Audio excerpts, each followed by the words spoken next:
vrlo mi je zanimljivo bilo pronaći žene koje su svojim radom na neki način inspirirale cijele pokrete i cijele angažmane ostalih žena. I to su žene poput Saneli Redžepagić, poput profesorice Nirman Moranjak-Bamburač i drugih žena koje, mislim, su na kraju, nažalost, sa svojim nesretnim životom, svojim nesretnim krajem zapravo ostavile na neki način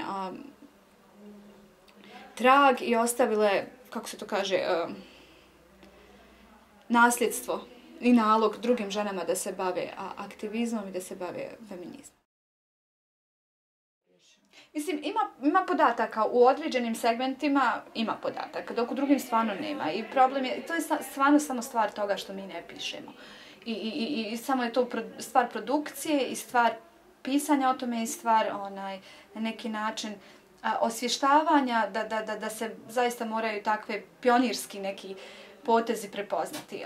Mi ne pišemo o tome na blogovima, mi ne pišemo o tome u medijima, ne pišemo ni u kakvim publikacijama, tako da je stvarno to sve stvar. Ne zahtjeva to neko vele istraživanje i neko vele angažman, ali je stvar toga da mi zaista moramo, ako mi same sebi ne otvaramo prostore i ako mi same sebi ne kreiramo sjećanje, mislim, neće nas niko drugi ni prepoznati. I to je ono što sam ja napisala na kraju ovog svog dijela u knjizi, da je zapravo ovo, taj čitav moj dio nije više otkrivanje sjećanja, nego je zapravo pokušaj nezaboravljanja.